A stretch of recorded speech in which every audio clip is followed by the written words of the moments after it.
We have seen the attempts by this administration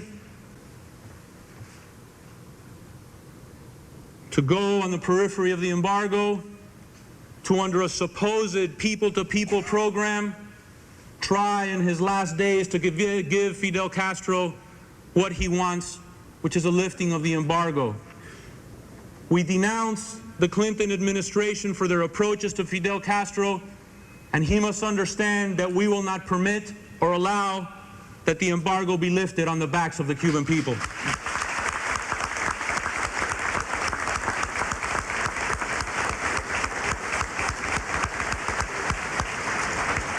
We aspire for a free and democratic Cuba, and we will always make a principled stand against Fidel Castro. And my friend, until we reach that day, in the very near future, we will embrace and honor you as we are tonight, and that you consider this as a down payment for your willingness to stand up and express the courage of your convictions. That the Cuban American National Foundation thanks you for your solidarity with those who seek freedom in our homeland. And your actions will most certainly be vindicated, and the true measure of the significance of your statements in Cuba will become known when our homeland is mercifully freed from its 40-year nightmare.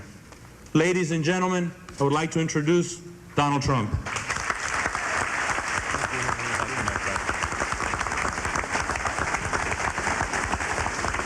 Thank you very much.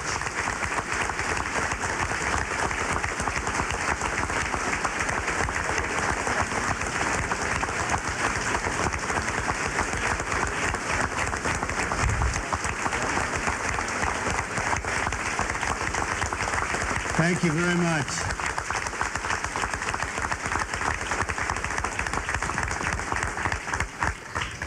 So what Jorge is saying is that when Cuba's free, I get the first hotel? Is that true? Sounds like a good deal to me. Well, this all began as just a little talk. I was going to come down from Palm Beach real quick and speak in front of 100 people. And this turned out to be thousands, and it turned out to be lines that are waiting outside to get into the room. But we really didn't want to delay you, and I also didn't want to delay myself because it's time to go back. I will tell you this, that Jorge Mas has done an amazing job for you folks. He is fighting endlessly and tirelessly, and he just doesn't stop. So I want to congratulate Jorge. Congratulations.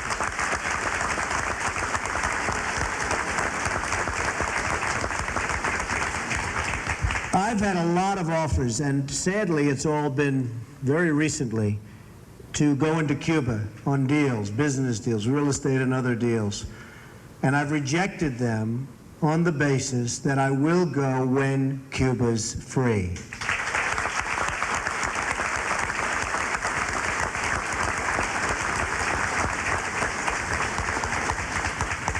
As you know, and the people in this room know better than anyone, putting money and investing money in Cuba right now doesn't go to the people of Cuba. It goes into the pockets of Fidel Castro.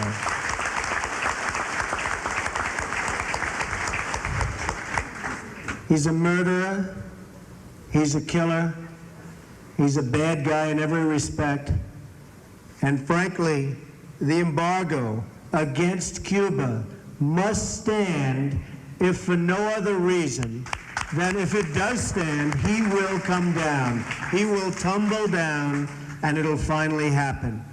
What a waste of energy and time and effort if this government opens up Cuba before Castro is gone. It's going to line his pockets, the country will become wealthy again, and it'll have the same regime it's had for so many years, and that's a regime headed by Fidel Castro. And it's inconceivable to me, when I see the weak stance taken by our current administration, inconceivable that this can happen, especially with the spirit in this room, because the spirit of the Cuban people is beyond any spirit that I've seen by any people, and I've been watching it for a long time.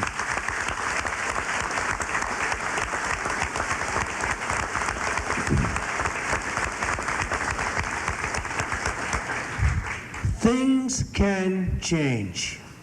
I'm in a city called New York City, where I spend most of my time, and I'll tell you that in the early 90s, New York City was in terrible, terrible shape. People would say, what do you do? And I'd say, well, I'm a developer in New York. And they'd say, gee, that's too bad. It had a terrible image, a terrible reputation. Crime was through the roof. Every problem you could have, it had. And now, just really a few years later, we have the greatest and the hottest city in the world. Everybody wants to be there. Everybody loves it. And the change has been unbelievable. In the early 90s, and I'll tell you this little story. I've said it a couple of times before, but not often. But in the early 90s, to show you how bad things were in New York, I was walking down the street with a young and very beautiful woman named Marla. Did anybody ever hear that name before? And I was on 5th Avenue and 57th Street, and I pointed to a man across the street right in front of the doorway to Tiffany. And I said, do you know who that man is? And she said, yes. Isn't it a shame? He's a beggar. And I said, well, do you know that he's worth $900 million more than I am? And she looked at me somewhat naively, although perhaps she wasn't as naive as I thought. And she said, what do you mean, Donald? He's not worth $900 million, is he? I said, no. Let's assume he's worth nothing, monetarily, of course. But I'm worth right now minus $900 million. And you know, she didn't run away. She didn't run down the street. Perhaps it would have been a good thing.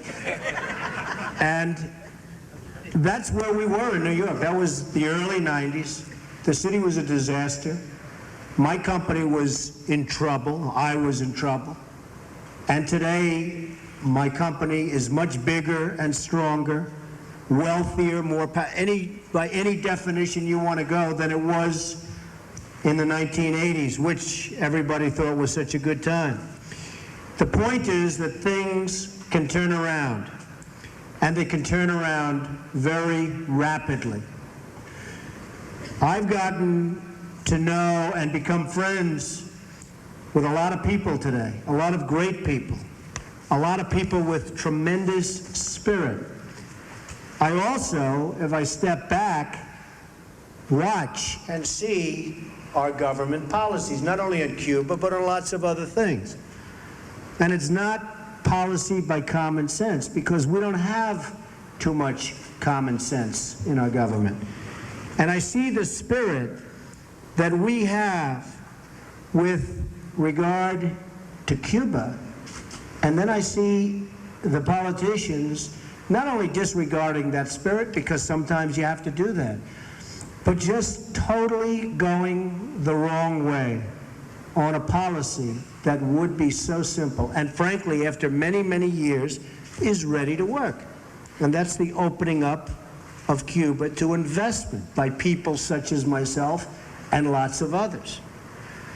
But we must not reward Fidel Castro with trade, hard currency, or respect.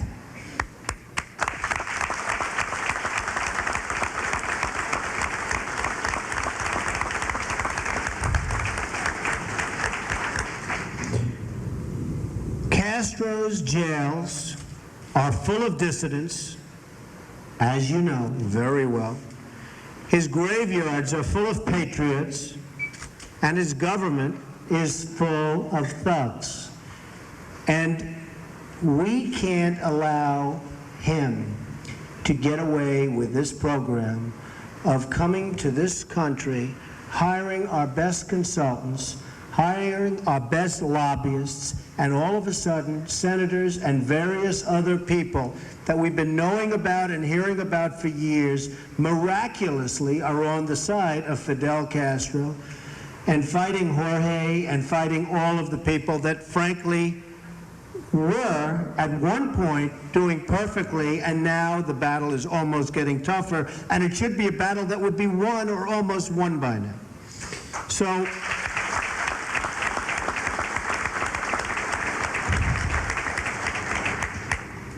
I believe the progress that's taken place due to people like Senator Bob Torricelli, who I guess most of you folks know,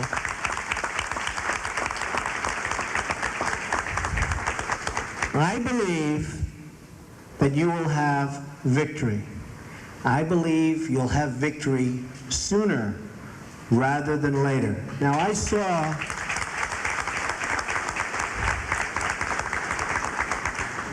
Castro the other night on television, and he's not looking good.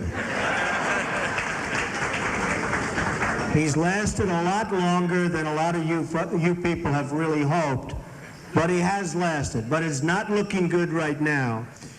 And you will win. You are going to win. And I'm going to be down here and I'm going to watch you win. I don't know what capacity I'll be. I'll either be the greatest developer in the country or the greatest president that you've had in a long time. I'm not sure.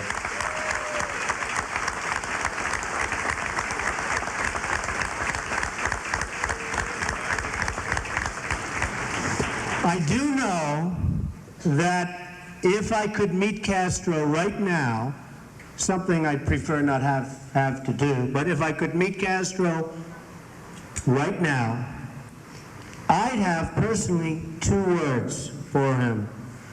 Adios, amigo.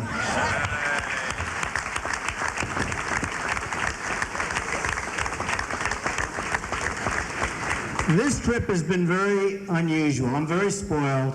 I live in a large house up the road in Palm Beach, and I came down. Your police force has been phenomenal.